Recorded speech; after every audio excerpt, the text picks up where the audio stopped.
Hello बच्चों, कैसे हो आप सब लोग। आई होप सब अच्छे होंगे। मैं राकेश शर्मा आज आपके लिए नई क्लास लेके आया हूँ। ठीक है, आज हम फिजिक्स का ही फर्स्ट चैप्टर चल रहा था आपका आपका विद्युत आवेश तथा क्षेत्र, इलेक्ट्रिक चार्ज एंड फील्ड। ठीक है, तो हम इसके आज फिफ्थ क्लास है हमारी। ठीक है, तो हम इसमें क्या क्या पढ़ चुके थे। हम लास्ट टाइम पढ़ चुके थे अध्यारोपण का सिद्धांत। उसके बारे में मैंने बताया था कि इसको आगे हम अगली क्लास में समझाएंगे। ठीक है, तो उससे पहले मैंने बताया था कि आवेश क्या है। ठीक है, किस टाइप से चार्ज होता है, कितने टाइप्स कितने मेथड्स होते हैं। ठीक है, वो हम थोड़ा पढ़ चुके थे। तो जिसने आपके अब तक पहली वीडियो नहीं देखी है वो कृपया करके पहली वीडियो देख लीजिए, उसके बाद ही वो नेक्स्ट वीडियो समझ में आएगी। ठीक है बच्चों, तो चलिए हम स्टार्ट करते हैं आज की क्लास। हमारा लास्ट टॉपिक था अध्यारोपण का सिद्धांत। मैंने इसके बारे में लिखवा चुका था।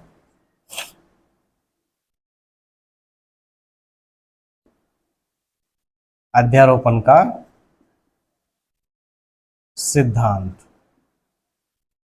क्या होता है? अध्यारोपण का सिद्धांत, ठीक है, अध्यारोपण का सिद्धांत क्या होता है? कोई भी अगर हमारा निकाय है, कोई भी हमारा निकाय है, ठीक है, उस पे बहुत सारे आवेशों से मिलकर बना हुआ है। ठीक है, वो क्या है, बहुत सारे आवेशों से मिलकर बना हुआ है। तो उनमें किसी एक बिंदु आवेश पर सभी आवेशों के द्वारा जो लगने वाला नेट फोर्स जो होगा वो उन सब के फोर्स के सदिश योग के बराबर होता है। ये हमारा क्या था, ये क्या था, हमारा अध्यारोपण का सिद्धांत की डेफिनेशन थी। अब जैसे कोई हमारा यहाँ पर कोई हम चार्ज ले लें बिंदु आवेश से। ठीक है, इस बिंदु पर, यहाँ पर कोई बिंदु है, यहाँ पर क्या है Q1। ठीक है, यहाँ पर क्या है बच्चों Q1, यहाँ पर ले लिया हमने Q2 है। ठीक है, यहाँ पर क्या है Q3 है, यहाँ पर है Q4, Q4 रखा है, ऐसी Q5 और ऐसे डॉट डॉट डॉट कितने Qn रखे हैं यहाँ पर। ठीक है, बहुत सारे रखे हैं। ठीक है, अनकाउंटेबल है। ठीक है, तो उसमें इस बिंदु आवेश पर जिस पे हमें फाइंड करना, इस पे इन सभी बिंदु आवेशों के द्वारा कितना नेट फोर्स लगेगा, तो वो उन सबके बीजगणितीय योग के बराबर होगा। जो नेट फोर्स होगा, इनके द्वारा इस पे बल कितना लग रहा है, इसके द्वारा कितना लग रहा है, इसके द्वारा जितना हमारा इनके थ्रू फोर्स लग रहा है, तो जो इस पे जो नेट फोर्स जो होगा इसका बल के, इसके बल के, इन सब के बलों के बीजगणितीय योग के बराबर होता है। ये कहती थी हमारा अध्यारोपण का सिद्धांत। ठीक है, अगर हम देखें, मान लिया Q1 है। ठीक है, Q1 है, तो Q1 से इस पे कितना, इसे हम लिखते हैं कितना फोर्स लग रहा है इसके बीच में, Q1 Q1।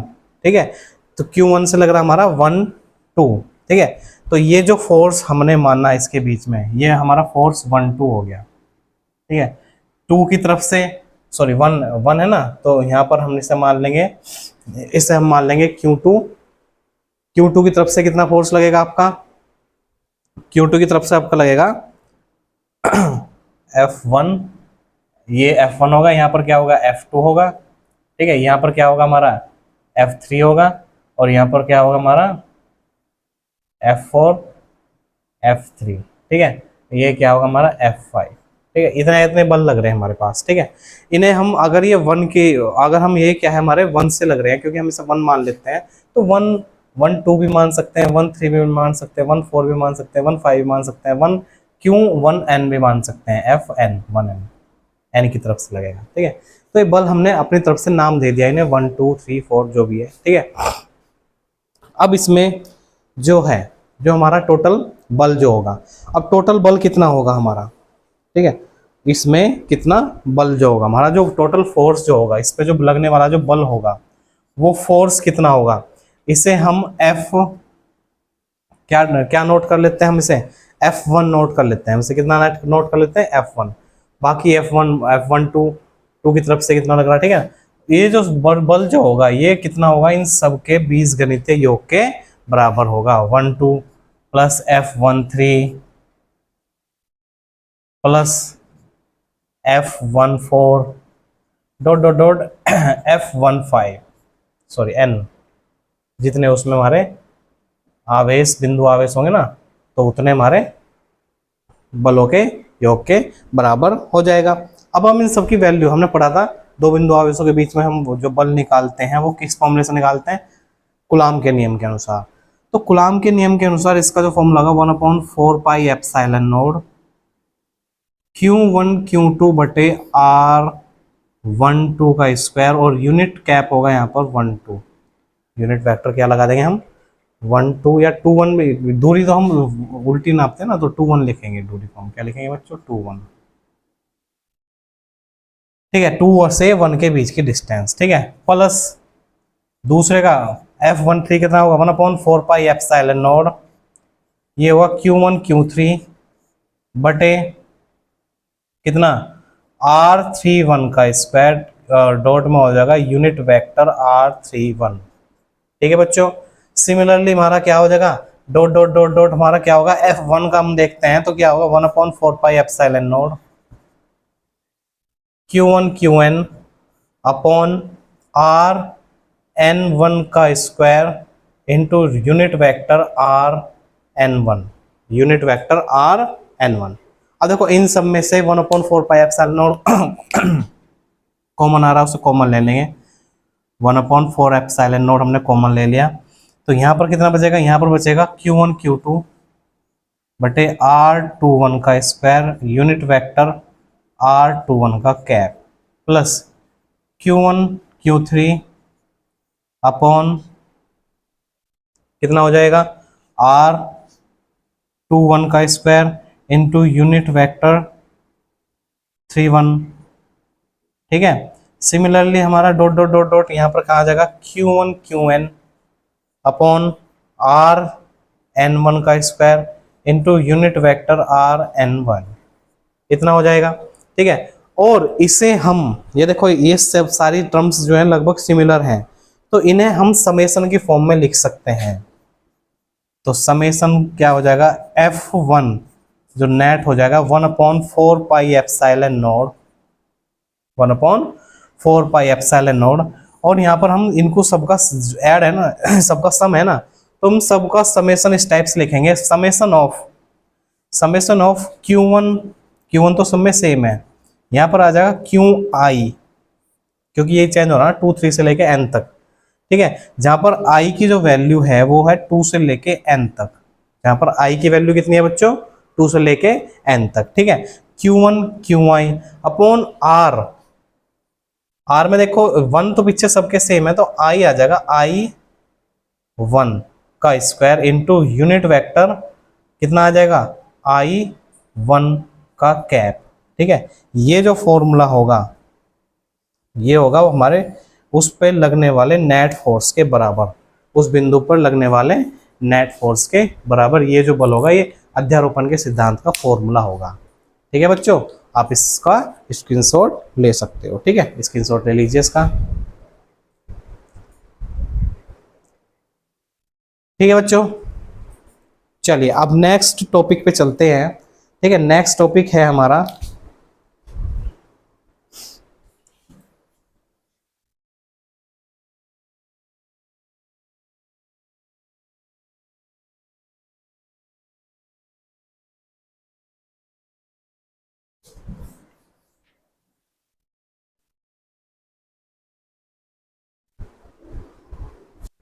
ठीक है बच्चों, तो नेक्स्ट टॉपिक है आपका आवेशों का वितरण। नेक्स्ट टॉपिक क्या है बच्चों, आवेशों का वितरण।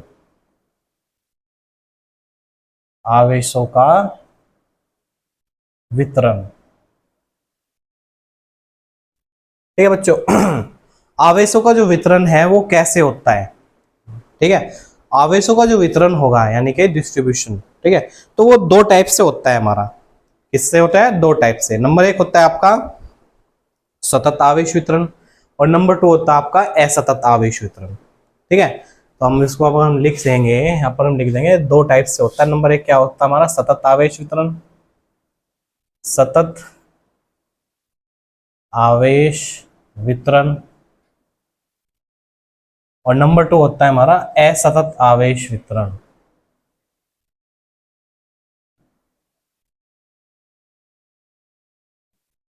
असतत आवेश वितरण। ठीक है बच्चों, ये दो टाइप से होगा। ठीक है, अब इसमें सतत आवेश वितरण कैसा होता है, वो भी हमारा कितने टाइप्स का होता है, 3 टाइप्स का। सतत आवेश वितरण कैसा होता है, सतत आवेश वितरण में जो चार्ज का जो डिस्ट्रीब्यूशन होगा, वितरण जो होगा वो लगातार होता है। लगातार कैसे होता है, मतलब लगातार कंटिन्यू होता है, वो भी 3 टाइप्स का होता है, वो बताएंगे हम। और असतत में लगातार नहीं होता आवेशों का वितरण। ठीक है, रुक रुक के या कहीं ज्यादा कहीं कम, इस टाइप से होता है।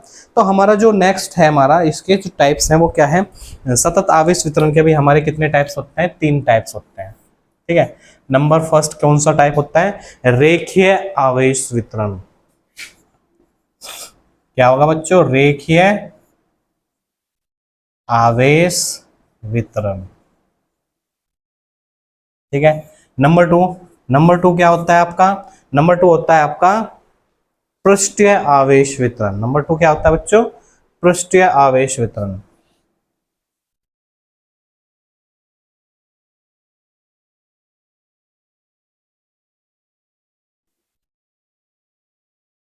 पृष्ठीय आवेश वितरण।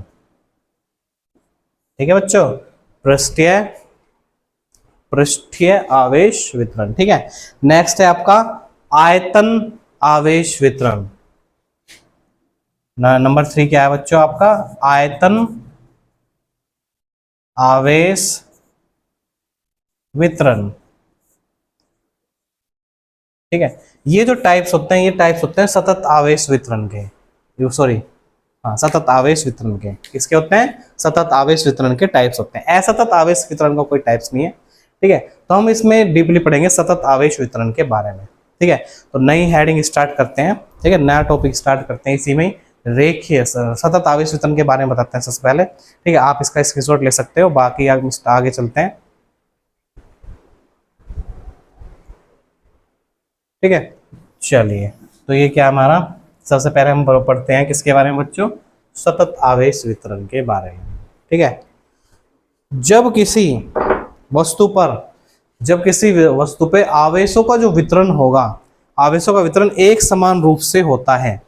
आवेशों का वितरण कैसा होता है बच्चों, एक समान रूप से होता है। तो ऐसे, तो उसे हम क्या बोलते हैं, तो इसे हम क्या बोलते हैं, सतत आवेश वितरण बोलते हैं। जब किसी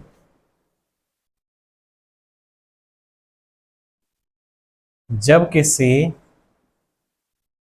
वस्तु पर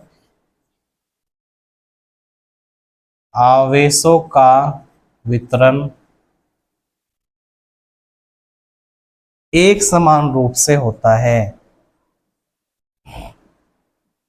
एक समान रूप से होता है, तो उसे क्या बोलते हैं, सतत आवेश वितरण कहते हैं। सतत आवेश वितरण कहते हैं। ठीक है बच्चों, उसे हम क्या बोलते हैं बच्चों, सतत आवेश वितरण कहते हैं। उसे हम क्या बोलते हैं, सतत आवेश वितरण। तो सतत आवेश वितरण के भी हमारे कितने टाइप्स होते हैं, इसके 3 प्रकार होते हैं। इसके 3 प्रकार होते हैं। इसके भी हमारे कितने प्रकार होते हैं बच्चों, 3 प्रकार। नंबर फर्स्ट लेंगे हम रेखीय आवेश वितरण। नंबर फर्स्ट है इसमें रेखीय आवेश वितरण।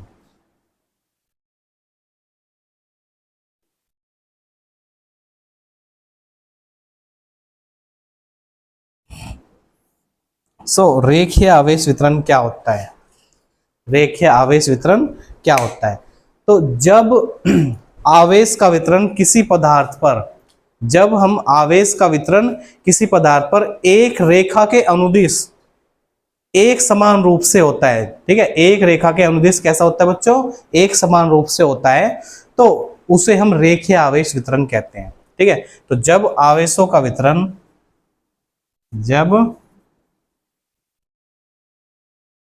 आवेशों का वितरण कैसा होता है, आवेशों का वितरण किसी पदार्थ पर एक रेखा के अनुदिश, किसी पदार्थ पर एक रेखा के अनुदिश, एक रेखा के अनुदिश, एक रेखा के अनुदिश एक समान रूप से होता है, अनुदिश एक समान रूप से होता है। ये कैसा होता है बच्चों? एक समान रूप से होता है, तो इसे रेखीय आवेश वितरण कहते हैं। तब इसे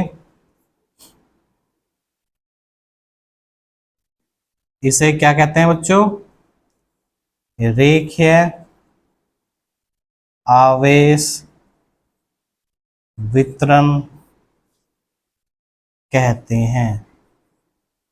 रेखीय आवेश वितरण कहते हैं। तो इसे हम क्या कहते हैं बच्चों? रेखीय आवेश वितरण कहते हैं। तो रेखीय आवेश वितरण का फॉर्मूला भी होता है, ठीक है। रेखीय आवेश वितरण को हम किससे? लैम्ब्डा से प्रदर्शित करते हैं। इसे हम किससे प्रदर्शित करते हैं बच्चों? लैम्ब्डा से। तो पदार्थ की प्रति एकांक लंबाई पर आवेशों की मात्रा का, पदार्थ की प्रति एकांक लंबाई पर आवेशों की मात्रा का जो रेखीय आवेश घनत्व होगा, उसे हम क्या बोलते हैं? रेखीय आवेश वितरण कहते हैं, ठीक है। उसे हम क्या बोलते हैं? लैम्ब्डा से प्रदर्शित करते हैं। तो लैम्ब्डा बराबर क्या होगा? लैम्ब्डा का जो फॉर्मूला होगा, इसका फॉर्मूला होगा लैम्ब्डा। लैम्ब्डा बराबर होगा कितना बच्चों? क्यू बटे एल। क्यू बटे एल, ठीक है। यहीं से ही हमारा क्या फॉर्मूला बन सकता है? हम यहीं से डेफिनेशन बन जाएगी। इस फॉर्मूले से ही हमारी क्या बन जाएगी बच्चों? डेफिनेशन बन जाएगी। डेफिनेशन क्या होगी? पदार्थ की प्रति एकांक लंबाई पर, पदार्थ की प्रति एकांक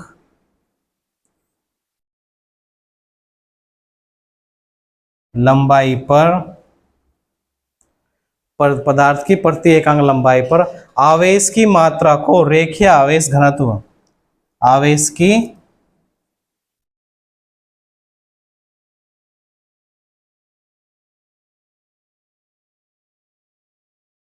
आवेश की मात्रा को, आवेश की मात्रा को रेखीय आवेश घनत्व कहते हैं। रेखीय आवेश घनत्व, आवेश घनत्व कहते हैं, ठीक है। घनत्व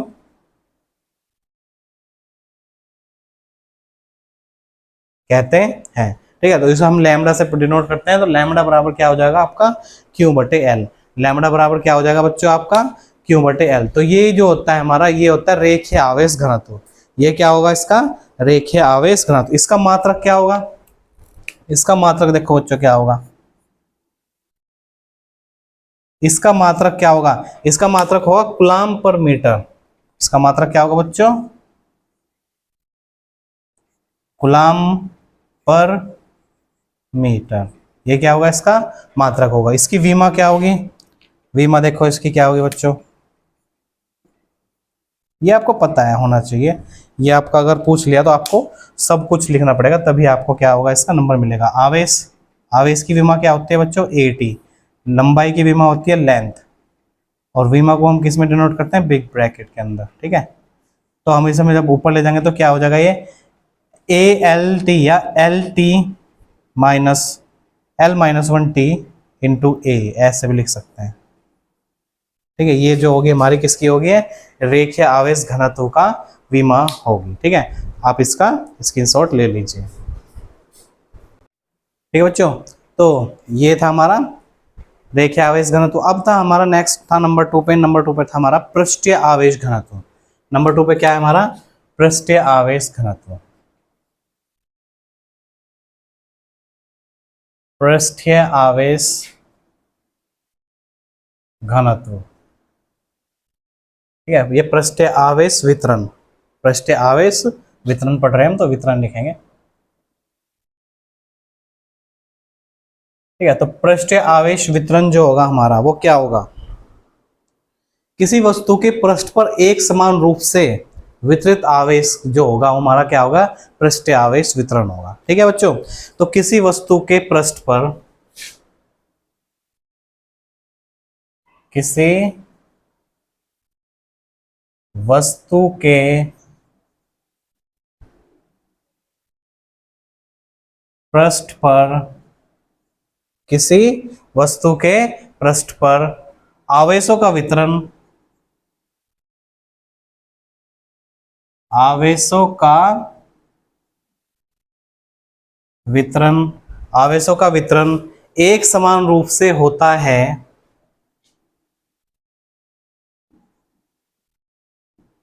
एक समान रूप से होता है, एक, तो इसे पृष्ठीय आवेश वितरण कहते हैं। तब क्या कहते हैं? इसे पृष्ठीय आवेश वितरण, पृष्ठीय आवेश वितरण कहते हैं। क्या कहते हैं बच्चों इसको? फिर हम पृष्ठीय आवेश वितरण कहते हैं। ठीक है। अच्छा, पृष्ठीय आवेश वितरण जो होगा, जैसे एक पृष्ठ पर, ठीक है, आवेशों का जो वितरण है वो एक समान रूप से हो रहा है। ठीक है, वो रेखीय आवेश, उसमें रेखीय आवेश वितरण में एक ही रेखा में, ठीक है, आवेशों का वितरण समान हो, तो उसका साइन ऐसे बन जाएगा। ठीक है, तो ये था हमारा, हम पढ़ रहे थे इसमें पृष्ठीय आवेश। तो कोई पृष्ठ पर जो है ना, आवेशों का वितरण क्या है? एक समान रूप से हो रहा है, तो हम क्या बोलेंगे उसको? पृष्ठीय आवेश वितरण कहते हैं। ठीक है, अब पृष्ठीय आवेश वितरण में क्या होगा?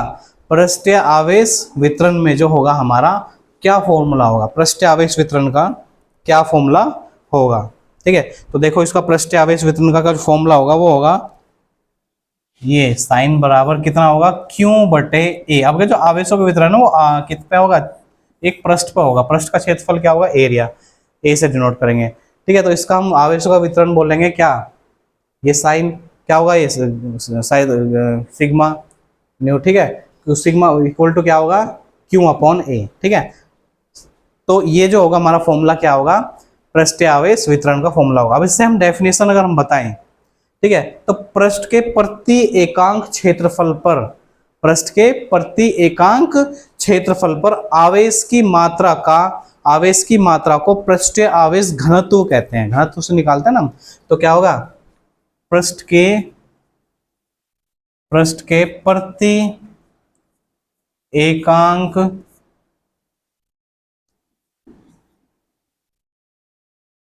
क्षेत्रफल, प्रति एकांक क्षेत्रफल पर आवेशों का वितरण, प्रति एकांक क्षेत्रफल पर आवेश की मात्रा को, आवेशों की मात्रा,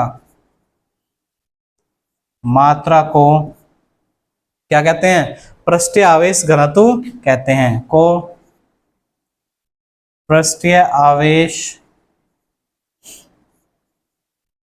घनत्व कहते हैं।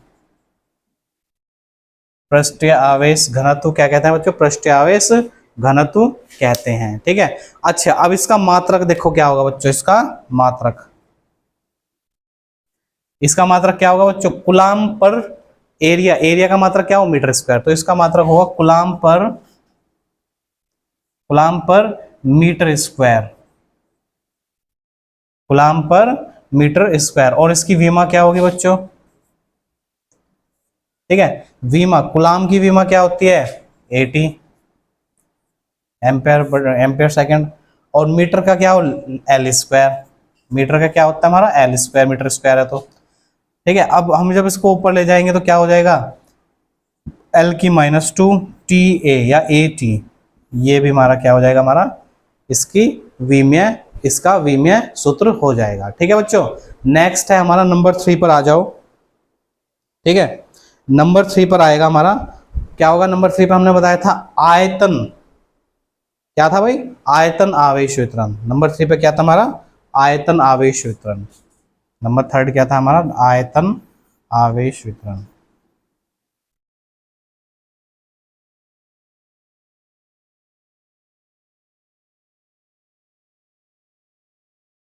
आयतन आवेश वितरण क्या होता है? देखिए, ठीक है, आवेश वितरण क्या होता है? जब आवेश का वितरण, जब आवेशों का वितरण जो होगा किसी वस्तु के आयतन पर एक समान रूप से होता है। ठीक है, जब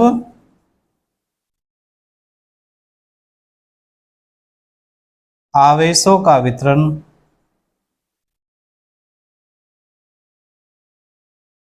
का वितरण किसी वस्तु के आयतन पर, किसी वस्तु के आयतन पर एक समान रूप से, एक समान रूप से होता है, एक समान रूप से होता है, तो वहां क्या होगा उसका, वो ऐसा वितरण कैसा कहलाता है, आयतन आवेश वितरण कहलाता है। ऐसा आयतन क्या होता है, तो इसे आयतन आवेश वितरण कहते हैं। तब इसे क्या कहते हैं, आयतन आवेश वितरण, वितरण कहते हैं। आयतन आवेश वितरण कहते हैं। अब इसमें जो था आपका, ठीक है, आयतन आवेश वितरण को हम किससे डिनोट करते हैं, रो से, ठीक है। तो रो का जो फॉर्मूला होगा, इसका जो फॉर्मूला होगा, ठीक है, rho equal to q upon, आयतन को किससे डिनोट करते हैं, वी से। तो ये जो फॉर्मूला होगा हमारा आयतन आवेश वितरण का फॉर्मूला होगा, ठीक है। आयतन आवेश किसी भी हम 3D शेप ले लें, जैसे हमने क्यूब ले लिया, क्यूबॉइड ले लिया, उसमें जो हमारा आवेशों का जो वितरण होगा वो एक समान रूप से सब में समान होगा, एक समान रूप से क्या होगा, बराबर होगा, ठीक है। तो ये जो होगा हमारा किसी उसमें आवेशों का, उस पे तो पृष्ठ था, उसमें किसी पृष्ठ पे लगेगा आवेश वितरण, इसमें किसी होगा आयतन में, पूरे बॉडी में एक समान रूप से आवेशों का वितरण होगा, ठीक है। तो हम इसकी अगर हम यहाँ से डेफिनेशन देते हैं तो क्या होगा, प्रति एकांक आयतन में, प्रति एकांक आयतन पर आवेशों का जो, आवेश की मात्रा का क्या होगा, आवेश की मात्रा का आयतन, आवेश की मात्रा को आयतन आवेश घनत्व कहते हैं, ठीक है। तो हम इसे लिख सकते हैं प्रति एकांक आयतन पर,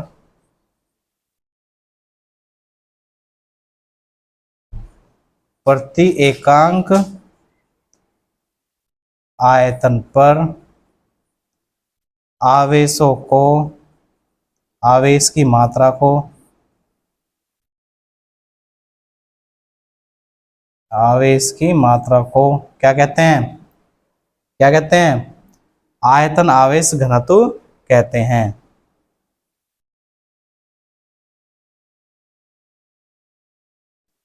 आयतन आवेश घनत्व कहते हैं। और इसे हम किससे डिनोट करते हैं, इसे हम डिनोट करते हैं रो से, ठीक है। Rho equal to q upon v. इसका मात्रक क्या होगा बच्चों, इसका मात्रक देख लो, इसका मात्रक क्या होगा, कूलाम पर मीटर क्यूब, क्योंकि आयतन क्यूब में आता है ना, तो इसका जो मात्रक होगा वो होगा कूलाम पर मीटर क्यूब, मीटर क्यूब। और इसकी वीमा देख लो बच्चों, वीमा क्या होगी इसकी वीमा, इसकी वीमा कूलाम, क्या कूलाम की वीमा क्या होती है, 80, और मीटर क्यूब क्या होती है, एल क्यूब, मीटर क्यूब क्या होगी हमारी, एल क्यूब। तो अगर हम मिला देंगे इनको क्या हो जाएगा, एल की -3 80 या टी ए, ये क्या हो जाएगी इसकी वीमा का फॉर्मूला हो जाएगा, ठीक है बच्चों। ठीक है बच्चों, तो आप इसका स्क्रीनशॉट ले सकते हो, ठीक है।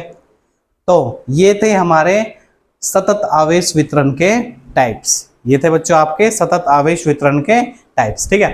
अब हम क्या करेंगे, अब हम पढ़ेंगे असतत आवेश वितरण क्या होता है, असतत आवेश वितरण क्या होता है।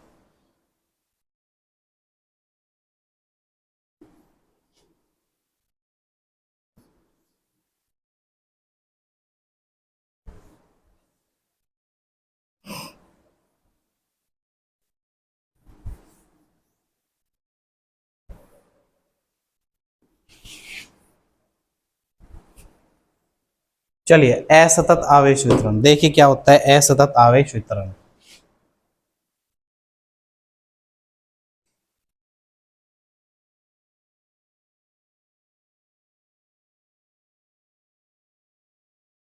ठीक है बच्चों, असतत आवेश वितरण के बारे में अब हम पढ़ेंगे कि व्हाट इज द असतत आवेश वितरण। ठीक है, तो नो मतलब डिसकंटिन्यू चार्ज डिस्ट्रीब्यूशन। तो क्या होगा, जब किसी वस्तु पर आवेशों का वितरण एक समान रूप से न हो। ठीक है, क्या हो जाएगी इसकी डेफिनेशन, जब किसी वस्तु पर जब किसी वस्तु पर आवेशों का वितरण आवेशों का वितरण आवेशों का वितरण असमान रूप से होता है, असमान रूप से होता है, असमान रूप से होता है, तो उसे हम क्या बोलते हैं, असतत आवेश वितरण। तो उसे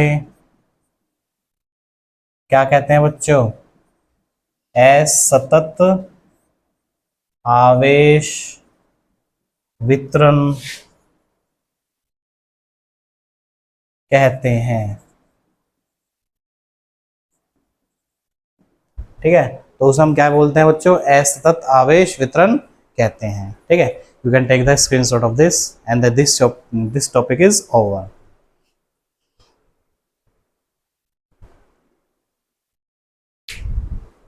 ठीक है, तो बच्चों अब हम अपना नया टॉपिक स्टार्ट करते हैं।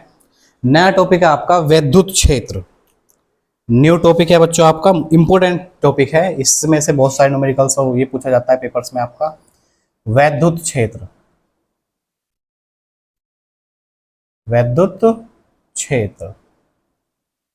ठीक है, जिसे हम इंग्लिश में बोलते हैं इलेक्ट्रिक फील्ड, इलेक्ट्रिक फील्ड। ठीक है, तो वैद्युत क्षेत्र क्या होता है, वैद्युत क्षेत्र क्या होता है, जैसे कि नाम से पता चल रहा हो, क्षेत्र, एरिया किसका, वैद्युत का। ठीक है, तो इलेक्ट्रिक फील्ड क्या होता है कि क्या होता है, किसी बिंदु आवेश के कारण एक आवेश के चारों तरफ का एक ऐसा एरिया जिसमें दूसरा बिंदु आवेश लाने पर, ऐसा क्षेत्र, वो क्षेत्र जिसमें दूसरा बिंदु आवेश लाने पर या तो इसे आकर्षित करे या फिर उसको प्रतिकर्षण का अनुभव करता है, यानी उसको स्टार्टिंग कर देता है, आकर्षण की या प्रतिकर्षण का उसको क्या कर देता है, स्टार्ट कर देता है। तो इसका जो वो क्षेत्र जो होगा इसके चारों तरफ, वो इसका क्या कहलाएगा, वैद्युत क्षेत्र कहलाएगा। इस आवेश के चारों तरफ का वो क्षेत्र कैसा कहलाता है बच्चों, वो क्या कहलाता है, वैद्युत क्षेत्र कहलाता है। ठीक है, तो करते हैं इसको हम स्टार्ट। तो किसी बिंदु आवेश, या पहले हम करेंगे किसी, ठीक है, किसी बिंदु आवेश के, बिंदु आवेश के चारों ओर का वह क्षेत्र, चारों ओर का वह क्षेत्र, चारों ओर का वह क्षेत्र जिसमें कोई अन्य बिंदु आवेश, जिसमें कोई अन्य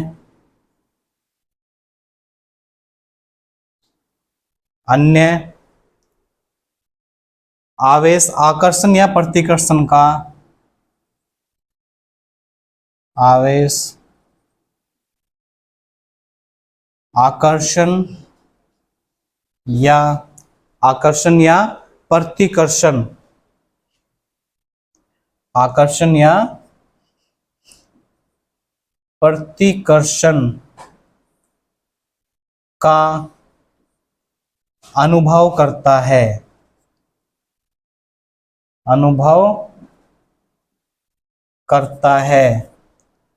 क्या होता है, अनुभव करता है या करे या करता है, उसे वैद्युत क्षेत्र कहते हैं। क्या कहते हैं बच्चों, उसे वैद्युत क्षेत्र कहते हैं, वैद्युत क्षेत्र कहते हैं। ठीक है, उसे हम क्या कहते हैं बच्चों, वैद्युत क्षेत्र कहते हैं।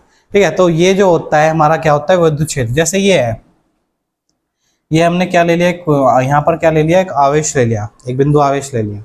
ठीक है, इस बिंदु आवेश पर किसी, ठीक है, इसके, ये जो है इसके चारों तरफ एक एरिया है, ये जो है इसके चारों तरफ क्या है, एक एरिया है, और इसके सेंटर में मान लिया क्या है, यहाँ पर बिंदु आवेश है क्यों। इसमें कोई दूसरा बिंदु आवेश लेके आए हम, एक इसे कि हमने क्यू नोड मान लिया, ठीक है, क्यू इसे हमने क्या मान लिया बच्चों, क्यू नोड मान लिया। तो ये इसके क्षेत्र में आने पर या तो आकर्षण का फील करेगा या फिर क्या करेगा, प्रतिकर्षण का फील करेगा, ठीक है।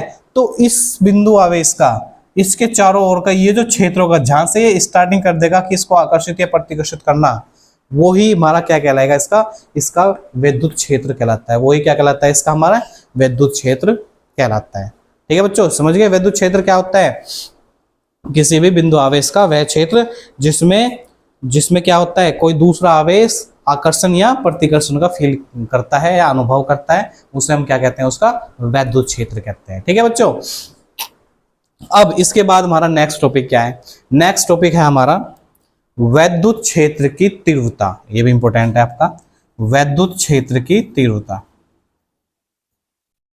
वैद्युत क्षेत्र की तीव्रता। ठीक है, तो वैद्युत क्षेत्र की तीव्रता, इंटेंसिटी ऑफ इलेक्ट्रिक फील्ड, ये क्या होता है, इंटेंसिटी ऑफ इलेक्ट्रिक फील्ड, वैद्युत क्षेत्र की तीव्रता क्या होती है। ठीक है, अब देखो ये तो है, ये हमने इसके चारों तरफ जो था, इसके आवेश के चारों तरफ वो चीज थी जिससे वो क्या करता था, आकर्षण या प्रतिकर्षण का फील कर रहा है। अब कितनी स्पीड से इसकी तरफ को आकर्षित होगा या कितनी स्पीड से इसकी तरफ को प्रतिकर्षित होगा, वो कहलाएगी उसकी तीव्रता। ठीक है, उसे हम बोलते हैं उसको वैद्युत क्षेत्र की तीव्रता। उसे हम क्या बोलते हैं बच्चों, वैद्युत क्षेत्र की तीव्रता। वैद्युत क्षेत्र की तीव्रता का फॉर्मूला भी होता है E बराबर F/Q नोड। ठीक है, तो हम इसका फॉर्मूले से ही इसका डेफिनेशन दे सकते हैं। ठीक है, इसका फॉर्मूला क्या होता है, जस्ट पहले या तो फॉर्मूला लिख लो या पहले डेफिनेशन लिख लो। ठीक है, तो क्या हो, प्रति एकांक,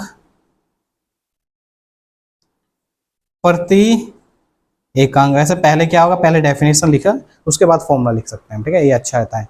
तो प्रति एकांक परीक्षण आवेश, प्रति एकांक परीक्षण आवेश, प्रति एकांक परीक्षण, ऐसे भी लिख सकते हैं, ऐसे लिखिए। ठीक है, परीक्षण आवेश पर लगने वाले बल को, आवेश पर लगने वाले लगने वाले बल को विद्युत क्षेत्र की तीव्रता कहते हैं। बल को क्या कहते हैं, विद्युत क्षेत्र की तीव्रता कहते हैं।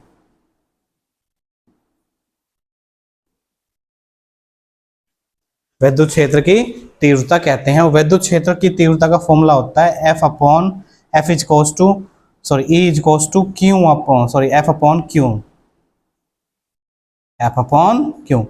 Equal to F/Q।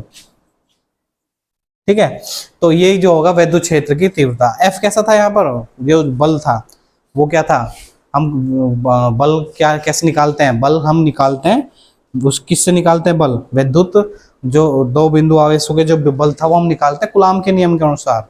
ठीक है, बल था यहाँ पर, तो ये क्या था, ठीक है, यहाँ पर बल निकालेंगे। बल कैसी राशि थी यहाँ पर, सदिश, तो ये राशि भी हमारी कैसी होगी, सदिश राशि होगी। ठीक है, तो ये राशि भी हमारी कैसी होगी बच्चों, सदिश। तो इसके बाद जो है हमारा इसका मात्रक लिखेंगे, ये फॉर्मूला हो जाएगा, आपको इसको नोट कर लेना। ठीक है, तो राशि कैसी होगी, ये राशि होगी आपकी, कैसी राशि होगी, सदिश। ठीक है, दूसरा इसमें मात्रक देखते हैं, इसका मात्रक क्या होगा। ठीक है, तो इसका मात्रक होता है बच्चों न्यूटन पर कूलाम। बल का मात्रक न्यूटन पर कूलाम, तो इसका मात्रक क्या हो जाएगा, न्यूटन पर कूलाम। आवेश का मात्रक कूलाम, बल का मात्रक न्यूटन, तो न्यूटन पर कूलाम लिख सकते हैं। इसकी विमा देखो बच्चों कैसी होगी, इसकी विमा, तो इसकी विमा क्या होगी, बल का मात्रक क्या होगा, बल की विमा mL/T⁻²। बल की विमा क्या होती है, mL/T⁻², और आवेश की मात्रा क्या होती है, AT। ठीक है। तो जब हम इसे ऊपर ले जाएंगे तो ये हो जाएगा आपका m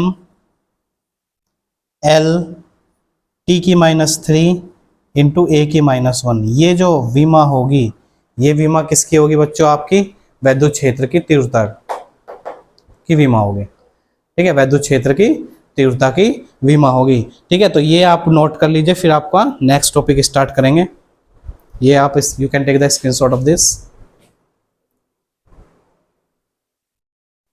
ठीक है बच्चों, तो ये आपने नोट कर लिया होगा, स्क्रीनशॉट कर लिया होगा। Now come to the next point. So बच्चों, हम ना आपको यहाँ पर फ्री में आपको सभी क्लासेस की वीडियो प्रोवाइड करवा रहे हैं, तो आप इनको शेयर करिए, लाइक करिए, सब्सक्राइब करिए। ठीक है बच्चों, फिजिक्स की आपके रेगुलर क्लासेस चलेंगे, सारे टॉपिक्स क्लियर करेंगे। मैथ्स की भी आपकी इसी चैनल पे क्लासेस चल रही हैं 12th क्लास की। ठीक है, तो आप इनको देखिए, लाइक करिए, सब्सक्राइब करिए और शेयर करिए। ठीक है, चलिए अब नेक्स्ट टॉपिक क्या है हमारा? नेक्स्ट टॉपिक है आपका किसी बिंदु आवेश के कारण, किसी बिंदु आवेश के कारण वैद्युत क्षेत्र की तीव्रता क्या होती है। ठीक है, बिंदु आवेश के कारण वैद्युत क्षेत्र की तीव्रता क्या होती है?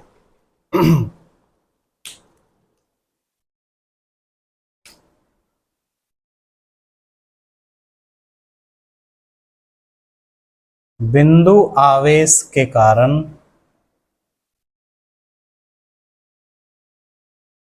बिंदु आवेश के कारण वैद्युत क्षेत्र की तीव्रता।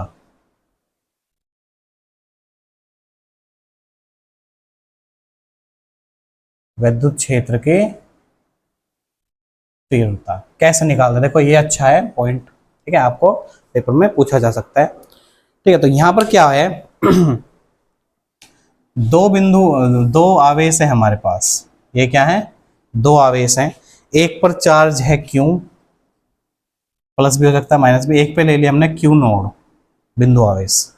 ठीक है, बिंदु आवेश के कारण, और इनके बीच की दूरी हमने ले ली बच्चों R। इनके बीच की दूरी क्या ले ली हमने? R। इन पे लगने वाले हमें विद्युत क्षेत्र की तीव्रता निकालनी, कि कितनी विद्युत क्षेत्र की तीव्रता होगी। तो जो हमने ये बनाया है फिगर्स, उसके बारे में आपको लिखना होगा। डेरिवेशन बनेगी ना, तो डेरिवेशन में हमें 2-3 लाइन अपनी तरफ से इसके बारे में लिख देनी है। ठीक है, तो कैसे लिखेंगे? माना एक बिंदु आवेश प्लस क्यू, इसमें हम प्लस क्यू में चार्ज ले सकते हैं। ठीक है, तो इसमें हम लिख देंगे माना, यहां से लिख देंगे, यहां लिख देंगे माना। ठीक है, माना एक बिंदु आवेश प्लस क्यू, एक बिंदु आवेश, एक बिंदु आवेश प्लस क्यू, जिससे r दूरी पर एक बिंदु P पर, ठीक है, एक बिंदु P मान लो यहां पर। ठीक है, जिससे r दूरी पर बिंदु P पर बिंदु आवेश क्या है? प्लस क्यू है। माना एक बिंदु आवेश प्लस क्यू जिससे r दूरी पर बिंदु P पर परीक्षण आवेश Q नोड रखा है। परीक्षण आवेश, ये है हमारा परीक्षण आवेश। परीक्षण आवेश, टेस्टिंग चार्ज, परीक्षण आवेश Q नोड रखा है। ठीक है, Q नोड रखा, तब बिंदु P पर वैद्युत क्षेत्र की तीव्रता हम कैसे निकाल लेंगे? तब बिंदु P पर हम क्या निकालेंगे? वैद्युत क्षेत्र की तीव्रता। वैद्युत क्षेत्र की, बिंदु P पर वैद्युत क्षेत्र, वैद्युत क्षेत्र की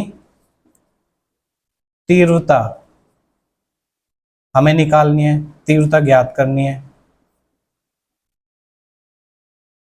ठीक है, हमें क्या करनी है बच्चों? विद्युत क्षेत्र की तीव्रता ज्ञात करनी है। तो पहले इनके बीच में जो हमारा बल लगेगा, तो हम कूलाम के नियम से, अब हम स्टार्ट करते हैं अपने डेरिवेशन। कूलाम के नियम से, तो कूलाम के नियम से जो दो बिंदुओं के बीच आवेश, जो दो बिंदु मतलब दो आवेश हैं, उनके बीच में जो हमारा बल लगता है, उनके बीच में जो हमारा बल लगता है, तो कूलाम के नियम से F बराबर क्या हो जाएगा 1/4 pi epsilon not 1/4 pi epsilon not Q1 Q2 बटे R स्क्वायर, Q1 Q2 बटे उनके बीच की दूरी का, ठीक है। और Q1 क्या हमारा Q है और Q2 कितना हमारा 0 Q नॉट परीक्षण आवेश, ठीक है। तो वो हमने रख लिया। यहाँ पर क्या था, Q नोड को उठा के इसके नीचे ले जाओ तो F बराबर क्या हो जाएगा, F बटे Q नोड बराबर 1/4 pi epsilon node into Q बटे R स्क्वायर, Q बटे R स्क्वायर। ये बचा इतना। अब इससे ये देखो ये F अपॉन Q नोड अभी अभी जस्ट इससे पहले हमने पढ़ी थी कि ये क्या था हमारा वैद्युत क्षेत्र की तीव्रता। F अपॉन Q नोड क्या बन जाएगी हमारी वैद्युत क्षेत्र की तीव्रता। तो ये हो जाएगा हमारा E बराबर 1/4 पाई एप्सिलॉन नोड Q बटे R स्क्वायर। क्यों हो जाएगा, क्योंकि हमने पढ़ा था F अपॉन Q नोड बराबर क्या होता है हमारा E होता है। F अपॉन Q नोड बराबर क्या होता है हमारा E होता है। तो ये हमारा E का फॉर्मूला बन जाएगा 1/4 पाई एप्सिलॉन नोड Q बटे R स्क्वायर। ये क्या हो जाएगा, किसी बिंदु आवेश के कारण वैद्युत क्षेत्र की तीव्रता, ठीक है। तो बिंदु आवेश के कारण वैद्युत क्षेत्र की तीव्रता का फॉर्मूला क्या होगा बच्चों, E बराबर 1/4 पाई एप्सिलॉन नॉट Q बटे R स्क्वायर। यही हमारे क्या होगी वैद्युत क्षेत्र की तीव्रता का फॉर्मूला होता है, मेन फॉर्मूला, ठीक है। ये भी होता है, ठीक है, और ये भी होता है। तो ये फॉर्मूले आपको लर्न होने चाहिए और ये इजी से डेरिवेशन आपको लर्न होनी चाहिए, ठीक है। आप इसका स्क्रीनशॉट ले लीजिए, ठीक है। स्क्रीनशॉट लेने के बाद इसको सेव कर लीजिए, नोट कर लीजिए, ठीक है। तो चलिए बच्चों आज यहीं पर इतना ही रखते हैं, ठीक है। मिलते हैं नेक्स्ट क्लास में, ठीक है। आज हम इतना ही रखेंगे और इससे आगे हम अगली क्लास में पढ़ेंगे। तब तक के लिए हमारे साथ बने रहिए और हमारे चैनल को लाइक करिए, सब्सक्राइब करिए और पीछे हमें जो भी हमारी पिछली वीडियो है अगर वो आपको पसंद आ रही हो तो उनको लाइक करके सब्सक्राइब करिए और आगे की वीडियो देखिए और नोटिफिकेशन की घंटी को दबा लीजिए ताकि आने वाली वीडियो का नोटिफिकेशन आपको मिलता रहे, ठीक है बच्चों। Thank you, have a nice day, bye bye.